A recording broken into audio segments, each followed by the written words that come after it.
వెంటనే సమాధానం చెప్పడానికి తటపటాయించాడు. వచ్చిన పని చెప్పక తప్పదు కనుక నీళ్లు నములుతూ చెప్పేశాడు. సుభద్రని హాస్పిటల్లో చేర్చాను. పురిటి రోజులు రేపో మాపో ప్రసవించవచ్చు. మిమ్మల్ని చూడాలని ఉందట. సిగ్గు దానికి లేకపోయినా మాకు ఉంది. మా మాట కాదని గడప దాటి వెళ్ళినప్పుడే మాకది చచ్చిపోయింది. మామగారు నోర్ముయ్. మామగారట మామగారు. ఎవర్రా నీకు మామగారు? నీ కాళ్ళు కడిగి కన్యాదానం చేశానా? నీ నెత్తిన అక్షింతలు వేసినానా? పెద్దవాళ్ళని కాదని చట్టాన్ని అడ్డం పెట్టుకుని పెళ్లి చేసుకున్నా ఆ పెళ్లి కూడా ఒక పెళ్ళేనా? వెళ్ళరా వెళ్ళు అంటూ మొహం మీదే తలుపు మూయబోయాడు. సత్యం అతని ప్రయత్నాన్ని కొనసాగనివ్వలేదు. చొరవగా ఇంట్లోకి అడుగుపెట్టాడు. అతనికి అడ్డం నిలబడి, మీరు నా మాట వినరు, అందుకే నేను అత్తయ్య గారితో మాట్లాడతాను అని చెప్పేసి సత్యం లోపలికి వెళ్ళబోతూ ఉంటే, అటెక్కడికి అని మావయ్య గారు అంటూ ఉంటే, మీరు కాదన్నంత మాత్రాన బంధుత్వం తెగిపోదు. మగవారు గనక మొండిగా మాట్లాడగలిగారు. దారివ్వండి, నేను అత్తగారిని తీసుకుని వెళ్తాను అని సత్యం అనడంతో వెంటనే అతను తన దారికి అడ్డం తొలగి సత్యం మొహం వైపు సీరియస్గా చూసి అన్నాడు, తీసుకుని వెళ్తావా? తీసుకుని వెళ్ళు, అదిగో ఆవిడ అంటూ గోడ మీద ఫోటోని చూపించాడు. అది అత్తగారి ఫోటో. ఆ ఫోటోకి దండ వేసి ఉంది. ఆ బొమ్మను చూసి ఒక్క అడుగు వెనక్కి వేశాడు సత్యం. కడుపున పుట్టిన బిడ్డే దాని ప్రాణాలు తీసింది. కన్న కూతురు లేచిపోవడం కళ్ళారా చూసినా ఏ తల్లి మాత్రం బ్రతికుంటుంది? తీసుకుని వెళ్ళు, ఆ ఫోటోని తీసుకుని వెళ్ళి దాని మొహాన కొట్టుపో అని అరుస్తూనే ఉన్నాడు మావ. సత్యం హాస్పిటల్లో అడుగు పెట్టగానే ఈలోపు నర్సు ఎదురైంది. సత్యం మాట్లాడబోతూ ఉండగా నర్సే అన్నది, మీకు బాబు పుట్టాడని, కానీ తల్లి ప్రాణం అని నర్స్ అంటూ ఉండగానే ఏం చెబుతుందో ఏం వినాలో అన్న ఆందోళనతో నర్స్ చెప్పే మాట వినిపించుకోకుండానే సుభద్ర అంటూ గదిలోకి అడుగుపెట్టాడు సత్యం. నర్స్ చెప్పినట్టు సుభద్ర చివరి క్షణాల్లోనే ఉంది. అప్పుడు కూడా తనకి చిరునవ్వు చెరిగిపోలేదు. భర్తను చూడగానే మొహం ఆనందమయమైంది. భర్తతో పాటు ఇంకా ఎవరెవరు వచ్చారో చూడాలనే ప్రయత్నంలో లేచి కూర్చోబోయింది. కానీ ఆ ప్రయత్నం వీలు కాలేదు. సత్యం ఆమె పక్కనే కూర్చున్నాడు. సుభద్ర చేతుల్ని తన చేతుల్లోకి తీసుకున్నాడు. బాబు వైపు చూడమన్నట్టు సైగ చేసింది సుభద్ర. సత్యం చూశాడు. గోపాలకృష్ణుడండి, కనీసం వీణ్ణి చూసేందుకైనా అమ్మా నాన్న వస్తారని అనుకున్నాను అన్నదామె భారంగా. సుభద్ర అన్నాడతను బాధగా. ఇంతకీ వాళ్ళేమన్నారు? నన్ను తిట్టిపోసారా? మిమ్మల్ని అవమానించి పొమ్మన్నారా? ఏవండి మాట్లాడరే సుభద్ర. ఏంటో అనుకున్నాం కానీ పెద్దవాళ్ళ ఉసురు ఊరికే పోదండి. వాళ్ళకి ఇష్టం లేని పెళ్లి చేసుకుని మనం ఏం సుఖపడ్డాం? ఏవండి నాకు మాటిస్తారా? అడుగు. మన పెళ్ళిలాగా మన కృష్ణుడి పెళ్ళి జరగకుండా చూడండి. మీ అంగీకారంతో పాటు వాడి అత్తమామల ఆశీస్సులు ముఖ్యం. వాళ్ళ ఆత్మీయత అనుబంధాలే వరాలు. అట్లాంటి పెళ్లి చేస్తానని మాటిస్తారా? సత్యం కదిలిపోతూ ఆమె చేతిలో చెయ్యి వేసి అన్నాడు, అట్లాగే సుభద్ర, నువ్వు కోరుకున్నట్టుగానే వాడి పెళ్లి చేస్తాను. ఆ మాట ఆమెకు మనశ్శాంతిని కలిగించింది. అందుకే ఆమె ఎంతో నిబ్బరంగా కన్నుమూయగలిగింది. సుభద్ర అని పిచ్చిగా గొనుక్కున్నాడు సత్యం. పసిగుడ్డు పెంపక భారం సత్యం మీద పడింది. భార్యకి ఇష్టమైన కృష్ణుడి పేరే పెట్టుకున్నాడు. లాలపోశాడు, జోలపాడేవాడు. ఏళ్ళు గడుస్తున్నాయి. కృష్ణుడికి తల్లి తండ్రి గురువు అన్నీ సత్యమే అయ్యాడు. ఆ కథ పూర్తయింది. గతం నుంచి సత్యం బయటపడ్డాడు. కళ్ళజోడు తీసి కళ్ళొత్తుకున్నాడు. ఎంతో గంభీరంగా తన మిత్రులతో అంటున్నాడు, మా కృష్ణుడు ఇప్పుడు ఎంఎస్సీ చేస్తున్నాడు. వాణ్ణి నా బిడ్డగా కంటే ఒక మంచి ఫ్రెండ్గా చూసుకుంటున్నాను. అఫ్కోర్స్ వాడికి నేను బెస్ట్ ఫ్రెండ్ని. వదిలేయండి. ఇప్పుడు చెప్పండి ఫ్రెండ్స్, మా ఆవిడకిచ్చిన మాటకి విలువనిచ్చి కృష్ణుణ్ణి మనసారా ఆదరించే అత్తమామల కోసం వెతకనా, లేక మీరన్నట్టు వాడికి ఇష్టమైన పిల్లతో పెళ్లి చేసి నేను ఇచ్చిన మాట తప్పనా? నీ ఫీలింగ్స్ హర్ట్ చేశానేమో అన్నాడు నారాయణ. అఫ్కోర్స్ హర్ట్ చేసిన మాట వాస్తవమే. నా గొడవ తెలియని ఫ్రెండ్వి గనక సరిపెట్టుకుంటాను అన్నాడు సత్యం. ఒకవేళ మీ వాడు నీకు తెలియకుండా ఎవరినైనా ప్రేమించి ఉంటేనో అడిగాడు ఇంకో friend. I can't help it. పెళ్ళి మాత్రం షరతుల ప్రకారం జరగాల్సిందే. యాక్సిడెంటల్గా ఆ పిల్ల తల్లిదండ్రులు మంచి వాళ్ళు, మంచి మనసున్న వాళ్ళైతే నో ప్రాబ్లం. మా మామజాతి మనుషులైతే ఆ పెళ్లి జరగదు అన్నాడు సత్యం. ఆ దెబ్బతో ప్రేమికులిద్దరినీ బాధ పెట్టిన వాడివవుతావు. వాళ్ళకి పెళ్ళైనా సుఖపడతారనే గ్యారంటీ లేదు. కనుక ఆ పెళ్లి జరగకుండా పిల్లల్ని బాధ పెట్టడమే మంచిది. ఇంతకీ మమ్మల్ని ఎందుకు పిలిపించావో చెప్పేవు కాదు అన్నాడాయన అసహనంగా. I am coming to that important point. మనమంతా మంచి స్నేహితులం. మా ఆవిడ కోరుకున్న ఆత్మీయత, అనుబంధం మీ దగ్గర మా కృష్ణుడికి దొరుకుతాయనే నమ్మకం నాకుంది. I believe you. మా వాడికి జోడైన పిల్ల మీలో ఎవరికి ఉన్నా ఆ పిల్ల నాకు నచ్చితే ఆ తండ్రి నాకు వియ్యంకుడవుతాడు అని నీళ్ల గ్లాస్ ఎత్తి గొంతు తడుపుకున్నాడు సత్యం. నారాయణ వాళ్ళది పెంకుటిల్లు, చాలా పాత ఇల్లు. అతనొక బడిపంతులు, అంచేత ఆర్థికంగా వెనుకబడిన జాతి మనిషి. ఎక్కడ అప్పు చేశాడో గాని ఆ పాత ఇంటిని డాబుగా అలంకరించాడు. ఇంటిళ్ళపాదికి కొత్త బట్టలు ఏర్పాటు చేశాడు. అందరి ఇళ్లల్లోంచి కొత్త కుర్చీలు అరువు తెచ్చి హాల్లో వేశాడు. అన్ని ఏర్పాట్లు పగడ్బందీగా ఉన్నాయి. ఇంకా సత్యం రావడమే తరువాయి. నారాయణకో తల్లి ఉంది. ఆమె కొంత చాదస్తం జాస్తిగా ఉంది. అంచేత అడిగిందే అడిగి ప్రాణాలు తీస్తూ ఉంటుంది. అవునరా అబ్బి, అంత ఆస్తిపరులు నీ కూతుర్ని చేసుకుంటాడంటావా?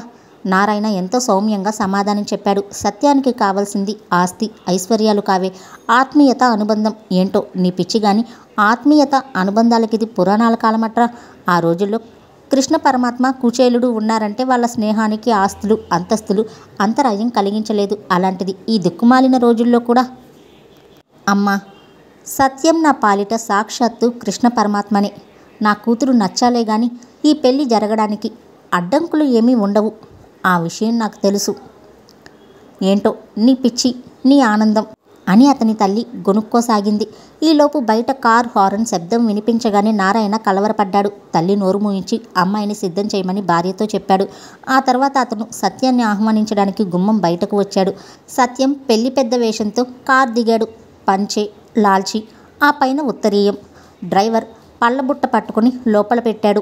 నారాయణతో పాటు సత్యం లోపలికి వచ్చాడు. నారాయణ తన తల్లిని, భార్యని సత్యానికి పరిచయం చేశాడు. నారాయణ తల్లి తన డ్యూటీని మర్చిపోలేదు. సత్యాన్ని అడిగింది, ఏం నాయనా, పెళ్లి కుమారుడు ఇంకా కారులోనే కూర్చున్నాడా? లోపలికి రాడా అని అడిగింది. సత్యం నారాయణ వైపు చూశాడు. నారాయణి తల్లికి సమాధానం చెప్పాడు.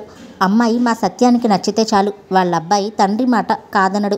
నారాయణ భార్య అమ్మాయిని తీసుకుని వచ్చింది. ఆ పిల్ల అందంగానే ఉంది, నడక బాగుంది, వచ్చి కూర్చున్న వరస కూడా బాగానే ఉంది. సత్యం ముచ్చట పడుతున్నట్టు గమనించిన నారాయణ గాలి పీల్చుకున్నాడు. నీ పేరేమిటమ్మా? ఆ పిల్లని ప్రశ్నించాడు సత్యం. సుగుణ, 10th క్లాస్ పాస్ అయింది, వంట వార్పు వచ్చు అని సమాధానం చెప్పాడు నారాయణ. ఓకే, అవును రోయ్, సంగీతం అంటూ నసిగాడు సత్యం. నారాయణ నీళ్లు నములుతూ అన్నాడు, లేదురా, అంత ఖర్చు పెట్టి నేర్పించే స్తోమత లేక. నారాయణ భుజం తట్టి అతని మాటకి అడ్డం పడి సరే అన్నాడు సత్యం. ఓకే ఓకే, మా కోడలు పిల్ల పాట కచేరీ చేయాల్సిన అవసరం లేదు. సంగీతం నేర్పించలేని వాడివి ఇంకా నాట్యం ఎట్లా నేర్పిస్తావులే, వదిలే. ఓకే నారాయణ, మీ అమ్మాయి నాకు నచ్చిందిరా. ఆ మాటకి ఇంటిల్లపాది ఎంతో సంతోషించారు. నారాయణ ఆనందం వర్ణనాతీతం. సత్యం సుగుణతో అన్నాడు, చూడమ్మా, ఇన్నేళ్లుగా ఒక తీయటి పిలుపు, పలకరింపు కోసం మొహం వాచి ఉన్నాను. ఒకసారి మావయ్య అని పిలువు తల్లి. ఆ కోరిక వినగానే ఆ పిల్ల తన తండ్రి వైపు బేలగా చూసింది.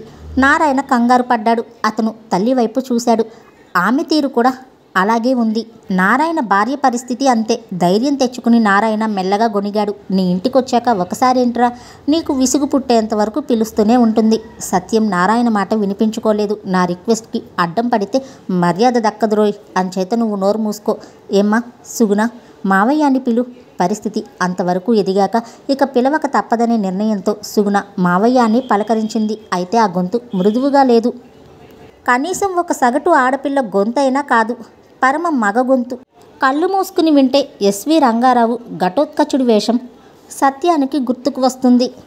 ఆ దెబ్బతో సత్యం నీరసించిపోయాడు. ఆ పిల్ల మీద పెట్టుకున్న ఆశ చెప్పగా చల్లారిపోయింది. అది ఉస్మానియా యూనివర్సిటీ ప్రాంగణం. సాయంత్రం క్లాసులు అయిపోయాయి. కృష్ణమూర్తి స్కూటర్ ఎక్కాడు. ఆ స్కూటర్ అనేకానేకమైన రోడ్లు దాటి కొండదారి పట్టింది. కొండ అంచు దగ్గర కృష్ణమూర్తి స్కూటర్ ఆపాడు. స్కూటర్ దిగ్గానే ఒక స్వీట్ వాయిస్ ఎంతో మధురంగా పద్యాన్ని ఆలపిస్తుంది. ఇంతలు కన్నులుండ తెరువెవ్వరి వేడేదు భూ సురేంద్రనే, కాంతము నందునున్న జవరాండ్ర నెపంబడి పల్కరించు. ఒక అప్సరస సరదా పడి భూలోకానికి వచ్చి కులాసాగా గొంతు విప్పి గాంధర్వ గానాన్ని కురిపించినట్లుగా ఉంది. ఎంతో హాయిగా ఉంది ఆ పద్యం. కృష్ణమూర్తి ఆ గొంతు వినిపించే దిక్కులో కొండెక్కుతూ పద్యం మొత్తాన్ని వినేశాడు. పద్యం పూర్తయ్యేసరికి ఆ పద్యం పాడిన పద్మను చేరుకున్నాడు. అందమైన పద్యాన్ని ఇంపుగా వినిపించినందుకు చప్పట్ల రూపంలో ఆనందాన్ని తెలియజేసుకున్నాడు. ఒక రాతి మీద కూర్చుని పుస్తకంలో పద్యం చదువుకున్న పద్మ ఉలిక్కిపడి చూసింది. కృష్ణమూర్తి నవ్వుతూ అన్నాడు, స్ప్లెండెడ్, మార్వెలస్, చాలా అందంగా పాడావు. పద్మ సీరియస్గా సమాధానం చెప్పింది. పాడటం ఏంటి నా బొంద, రేపు తెలుగు పరీక్ష. అది తెలిసే కొండలు గుట్టలు వెతుక్కుంటూ వచ్చాను. ఇంగ్లీష్ అయితే రైలు పట్టాలు పట్టుకుని పోయేవాణ్ణి. అవును, ఇది సెంటిమెంట్. నీకు సెంటిమెంటా? కాదా మరి? ఎవరైనా పాఠాలు బుద్ధిగా గదిలో చదువుకుంటూ ఉంటారు, అంతేగాని నీకు మళ్ళీ ఇలా తెలుగు పాఠం కొండ ఎక్కి చదవడం. ఇంగ్లీష్ అయితే రైలు పట్టాల మీద, ఎకనామిక్స్ అయితే పచ్చగడ్డి మీద, ఇట్లా ఒక్కో సబ్జెక్టుకి ఒక్కో లొకేషన్ పెట్టుకుని ఉతికేస్తూ ఉంటావా ఏంటి? మరి దీన్ని సెంటిమెంట్ కాక ఇంకేమనాలి? పద్మ చిరుకోపం నటిస్తూ లేచి నిలబడి అన్నది, అవునులే, ఎంతకీ నా సెంటిమెంట్లు రీసెర్చ్ చేయడమే గాని మన పెళ్లి విషయం పట్టించుకునే తీరుబడి నీకెక్కడుంది? ఆ మాటకి వెంటనే కృష్ణమూర్తి గిలగిల్లాడిపోయాడు. మన పెళ్ళే కదా, ఆఫ్టర్ ఆల్ అదెంతసేపు? మన విషయం మా నాన్నతో చెప్పడం ఒక్కటే తరువాయి. ఆ తర్వాత కార్యక్రమం ఫినిష్ కాగానే స్వయంగా మా నాన్న క్షణాల్లో మన పెళ్లి జరిపించేస్తాడు. పద్మ తాను చెప్పదలుచుకున్నది ఖచ్చితంగా చెప్పాలని ఉద్దేశంతో అన్నది. వారం రోజుల్లో మా పరీక్షలు అయిపోతాయి. ఆ తర్వాత హాస్టల్ వదిలి నేను మా ఊరు వెళ్ళిపోతున్నాను. నువ్వింకా ఎప్పుడు చెప్తావు అని అడిగింది. కృష్ణమూర్తి నవ్వుతూ అన్నాడు, మా నాన్న దగ్గర ఎంత చనువు ఉన్నా పెళ్లి విషయం కదా, కుండ బద్దలు కొట్టినట్టు ఎట్లా చెప్పను? అందుకే ఒక పెద్ద ప్లాన్ వేశాను. అది చెప్పడానికి నిన్ను వెతుక్కుంటూ ఇక్కడికి వచ్చాను. ప్లానా? ఏమిటది? కుతూహలంగా అడిగింది పద్మ. ఉన్న పలంగా నువ్వు నాతో ఫోటో స్టూడియోకి రావాలి. ఇంకా నయం, బార్బర్ షాప్కి రమ్మనలేదు. No jokes, time is short, come on అంటూ పద్మ చేతిని పట్టుకున్నాడు. అసలు ఇంతకీ ఫోటో స్టూడియోకి వెళ్ళడానికి నీ ప్లాన్కి సంబంధం ఏంటి అని అడిగింది పద్మ. కృష్ణమూర్తి ఆమెను మాట్లాడించలేదు. ఆమె చేతిని పట్టుకుని లాక్కుపోతున్నాడు. మరోవైపు సత్యం మరో ఫ్రెండ్తో నడుస్తున్నాడు. ఆ ఫ్రెండ్ సత్యంతో ఇలా అంటూ ఉన్నాడు, నీకు ఒక్కగానొక్క కొడుకు ఉన్నట్టే నాకు ఒక్కగానొక్క ఆడపిల్ల. ఈ పోలికేదో బాగానే ఉన్నట్టుంది కదూ. అవునని చెప్పాలనిపించలేదు సత్యానికి. ఒక్కరే సంతానం చాలామందికి ఉండొచ్చు. అదేదో విడ్డూరమైనట్టు చెప్పుకోవడం సత్యానికి నచ్చలేదు. అందుకే చిన్న చురక అంటించాడు. నారాయణకు కూడా ఒక్కగానొక్క ఆడపిల్లే, కానీ పూర్ గర్ల్, వాయిస్ మాత్రం మగ గొంతు. అందుకే నాకు నచ్చలేదు. సత్యం మాటలకి తన ఫ్రెండ్కి ఉత్సాహం కలిగింది. మా అమ్మాయి అని చెప్పడం కాదు కానీ మా రాధ గొంతు కోకిల కంఠం రేడియోలో కూడా పడుతుంది. ఆ పాయింట్ ఏదో సత్యానికి నచ్చినట్టుంది. గుడ్, సంగీత జ్ఞానం ఉందన్నమాట. ఫ్రెండ్కి కొంచెం ఒళ్ళు మండింది. రేడియోలో పాడుతుంది అని చెబితే సంగీత జ్ఞానం అని సింపుల్గా కొట్టిపారేస్తావేంటి? సంగీతమే, డాన్స్ కూడా నేర్చుకుందా? ఈ పాయింట్ కూడా సత్యానికి నచ్చింది. అంచేత వెరీ గుడ్ అన్నాడు ఆనందంగా. సత్యం వరుస గమనించి మరికొన్ని వివరాలు ఉత్సాహంగా అందజేద్దామనే ఉద్దేశంతో, ఇంకా నా ఆస్తిపాస్తుల గురించి చెప్పాలంటే, కాదురా చెప్పద్దు, నీకెంత ఆస్తి ఉన్నది అన్నది నేను పట్టించుకోను. నాకు పిల్ల ముఖ్యం. ఇక అందచందాలంటావా? అఫ్కోర్స్, అక్కడ మాత్రం కాంప్రమైజ్ కాలేను. అదిగో అటు చూడు అంటూ సత్యం ఒక దిక్కు చూపించాడు. అదిగో ప్లే గ్రౌండ్, అక్కడ ఇద్దరు ఆడపిల్లలు టెనికాయిట్ ఆడుతున్నారు. అందులో ఒక అమ్మాయి ఎంచక్క టైట్ ప్యాంట్ బనీల్లో ఉండి ఆడో మగో తెలియకుండా ఉంది. ఎలుక తోకలాగా జడ ఎగురుతోంది కనుక ఆడపిల్ల అనుకోవాలి. ఆ అమ్మాయిని చూపెడుతూ అన్నాడు సత్యం. ఆ అమ్మాయిని చూడు, కొంచెమో గొప్పో అందంగానే ఉంది. ఆ కట్టుబాటు వరసే నాకు బొత్తిగా నచ్చలేదు. I hate it. ఆడపిల్ల అంటే లక్షణంగా సంప్రదాయంగా ఉండాలి, కానీ ఈ ప్యాంట్లు షర్ట్లు తొడుక్కుని తగుదునమ్మా అంటూ రోడ్ల మీద ఎలా తిరగడం నాకు గిట్టదు. నీ అభిప్రాయం ఏంటి? ఫ్రెండ్ మొహం మార్చుకున్నాడు. దిగులుగానే అన్నాడు, సారీరా సత్యం, ఆ అమ్మాయి మా అమ్మాయి రాధ. సత్యం మరింక మాట్లాడలేదు. అక్కడి నుంచి వెళ్ళిపోయేందుకు వెనక్కి తిరిగాడు. మరోవైపు ఫోటోకి ఫోజ్ ఇవ్వడం గొప్ప శిక్షే. అంతకంటే గోడ కుర్చీ వేయడం సుఖం. కాళ్ళు నొప్పులెట్టినా డోంట్ కేర్ అని తోసేయచ్చు. ఫోటో సంగతి అట్లా కాదు. ఫోటోగ్రాఫర్ సర్కస్ల రింగ్ మాస్టర్ల క్షణానికో సూచన ఇస్తాడు. తలెత్తమంటాడు, కొంచెం దించమంటాడు, నవ్వమంటాడు. నవ్వితే పళ్ళ వరస బయట పడకూడదు అంటాడు. చిరునవ్వు నవ్వాలంటాడు. అదెట్లా ఉంటుందో తెలియని మనిషి దాన్ని ప్రాక్టీస్ చేయడానికి గింజుకు చావాలి. చేతులు కట్టుకోమంటాడు. గాలి పీల్చకూడదు అంటాడు. కెమెరా వైపే చూడమంటాడు. ఆ చూపు అలవోకగా ఉండాలి అంటాడు. నోటికొచ్చిన సూచనలు ఇస్తూ ప్రాణాలు తింటాడు. ఫోటో దించేది ఒక మనిషి అయితే ఏదో ఇబ్బంది పడి అవునని అనిపించుకోవచ్చు. అదే ఇద్దరైతే ఇబ్బంది రెట్టింపు అవుతుంది. ఒకరి నవ్వు బాగుంటే ఇంకొకరి పల్లికిలించే ప్రమాదం ఉండొచ్చు. ఒకరు స్టడీగా కూర్చుంటే మరొకరు సర్దుకోవడంతోనే సతమతం కావచ్చు. వారు సిద్ధమైనప్పుడు వీరి మూడ్ పాడవచ్చు. ఫోటో దిగే ఇద్దరిలో ఒకరు ఆడ ఒకరు మగ అయిన పక్షంలో ఆ రభస కొంచెం పెద్ద స్థాయిలోనే ఉంటుంది. ఆ ఇద్దరు ప్రేమికులైతే ఆ బీభత్సం వర్ణనాతీతం. ఆర్కే స్టూడియోలో అక్షరాల అలాంటి బీభత్సమే జరుగుతుంది. సత్యానికి మరోవైపు అప్పుడప్పుడు తమాషాగా తిక్క పుడుతూ ఉంటుంది. ఆ తిక్క పుడితే ఎవరెన్ని చెప్పినా కూడా వినిపించుకోడు. సత్యానికి పుట్టే తిక్క గురించి ఇక్కడ కొంత వివరించాలి. 40 ఇయర్స్ పెద్ద మనిషి అకస్మాత్తుగా 14 ఇయర్స్ పిల్లవాడిలా మారిపోవాలనుకోవడం ఎంతమందికి ఉంటుందో కానీ ఆ ఫీట్ సత్యానికి మామూలే. ఆనందంగా ఉన్న విసుగు కలిగిన అతను 14 ఏళ్ల పిల్లవాడైపోతాడు. అప్పుడు అతను ఏ కుర్ర చేష్టలు చేసినా ఆశ్చర్యపడక్కర్లేదు. ఎక్కడికి వెళుతున్నది ఎవరికి చెప్పకుండా కారెక్కేస్తాడు. స్వయంగా తానే డ్రైవ్ చేసుకుంటూ ఊరి చివరకు వెళ్ళిపోతాడు. చుట్టుపక్కల నిర్మానుష్యంగా ఉన్న కాలువో చెరువో చూసుకుంటాడు. అక్కడ కారు ఆపి దిగుతాడు. ప్యాంట్ షర్ట్ విప్పేస్తాడు. గబుక్కున చెరువులో దూకుతాడు. కాసేపు ఈదుతాడు. చెరువులో ఉన్న తామర పూలు కోస్తాడు. గట్ల వెనక నడుస్తూ లల్లాయి పాటలు పాడతాడు. వాటి ప్రతిధ్వనులు వింటూ మురిసిపోతాడు. ఆ విధంగా అతను 1-2 గంటలు కాలక్షేపం చేసి తన చిన్ననాటి ముచ్చట్లు జ్ఞాపకం చేసుకుంటాడు. ఫీట్ నెంబర్ 2 ఇంట్లోనే అర్జెంటుగా పిల్ల చేష్టలు చేయాలనుకున్నాడు. ఇప్పుడు గోళీలు తీసుకుంటాడు. ఫీట్ నెంబర్ 3 పొరుగురులో ఉన్నప్పుడు తానెవరో తెలియదు గనక స్టంట్ సినిమాకి నేల టికెట్ కొనుక్కుని వేరుశెనక్కాయలు కొట్టుకుంటూ చూస్తాడు.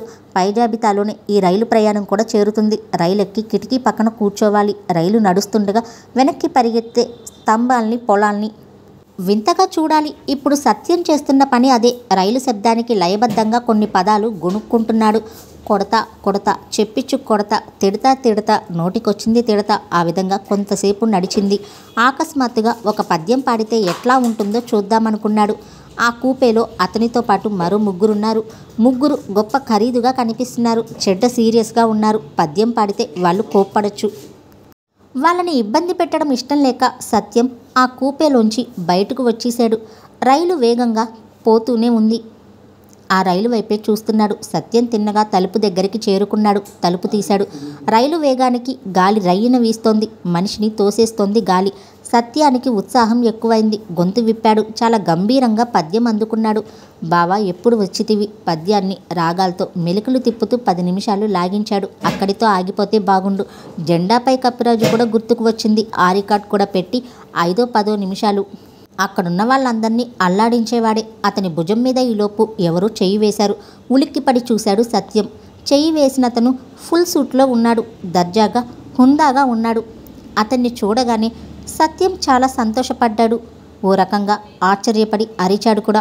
ఓ రంగా అనబడే రంగనాథరావు సత్యాన్ని చేయి పట్టుకుని లోపలకు లాగపోతే సత్యం నేల మీద పడి ప్రమాదానికి గురయ్యేవాడు. వెధవ ఉత్సాహం నువ్వును, కింద మీద చూసుకో కదా అంటూ రంగనాథం ఆ తలుపు మూశాడు. చాలా కాలానికి చూశాను కదరా అంచేత అంటూ నసిగాడు సత్యం. అవును, నేను ఇక్కడున్నట్లు ఎలా తెలుసుకున్నావు అని సత్యమే అడిగాడు. వేరే పరిశోధన చెయ్యాలా ఏంటి? నీ పద్యం విని కూపేలోంచి బయటకు వచ్చాను. ఇంత రైలు రొదలు నా పద్యం వినిపించిందట్రా. బోడి రైలు, నీ గొంతు ముందు ఈ శబ్దమో లెక్క. టాప్ లేసే అంత గొంతు గార్డుకు కూడా వినిపించి ఉంటుంది. అది సరే గాని జోరుగా పద్యం పాడుతున్నావు ఏమిటి కదా? ఏమీ తోచక పాడనరా. అవును, ఇప్పుడు ఎక్కడుంటున్నావు? ఏం చేస్తున్నావు? రైల్వేలో ఇంజనీర్గా కర్గాపూర్లో ఉంటున్నా. కమాన్, కాసేపు మాతో కూర్చుందు గాని. వద్దురా, నాకు ఇక్కడే బాగుంటుంది. బాగుంటుంది. నీతో పాటు నేను కూడా ఇక్కడే కాసేపు నిల్చుంటే గయోపాఖ్యానం వినిపించగలవు. ఆ దెబ్బతో రైలాగిపోతుంది. జనం పెట్రోమాక్స్ లైట్స్ని పట్టుకొస్తారు. తెల్లవార్లు పద్యం పాఠాలు పాడి వాళ్ళ ప్రాణాలు తీయడం ఎందుకు కానీ రా నాతో అన్నాడు. తనకి ఇష్టం లేకపోయినా రంగనాథరావు గారిని వెంబడించాడు సత్యం. రంగనాథరావు వాళ్ళ కూపేలోకి అడుగుపెట్టిన సత్యం అక్కడ ఉన్న అపరంజి బొమ్మను చూసి ముగ్ధుడయ్యాడు. అంచేత అతను మామూలు స్థితికి రావడానికి కొంచెం జాప్యం జరిగింది. అప్పటికే అపరంజి బొమ్మ తనకి 2 చేతులు జోడించి ఉండడంతో పరిస్థితి ఏమిటో సత్యానికి చెప్పున బోధపడలేదు. రంగనాథమే సత్యంతో అంటున్నాడు. ఏంటలా చూస్తున్నావు? మా అమ్మాయిరా, పేరు జోష్న. అమ్మాయికి తగ్గ పేరే పెట్టావు. ఎంతో అందమైన పేరు. సత్యం ఇచ్చిన కాంప్లిమెంట్ని రంగనాథరావు కేర్ చేయలేదు. వాళ్ళ అమ్మాయితో అంటున్నాడు. నాటకాల సత్యమని చెబుతూ ఉంటాను కదా, వాడే వేడు. ఇప్పుడు అపరంజి బొమ్మ కోటి వీణలు ఒకేసారి పలికినట్టు ఎంతో ముచ్చటగా సత్యాన్ని పలకరించింది. నిలబడిపోయారేమి అంకుల్, ఇలా వచ్చి కూర్చోండి. మంత్రించిన వాడిలా సత్యం ఆ పిల్లకి ఎదురుగా కూర్చున్నాడు. మాట పలుకు లేకుండా ఆమె వైపే కన్నార్పకుండా చూస్తున్నాడు. రంగనాథరావు సత్యం పక్కనే కూర్చున్నాడు. హై స్కూల్ రోజుల్లో సత్యం చేసిన ఘనకార్యాల గురించి చెప్పడం ప్రారంభించాడు. జోష్న శ్రద్ధగా వింటుంది. గమ్మత్తైన సంఘటనలకు కులాసాగా నవ్వుతూ ఉంది.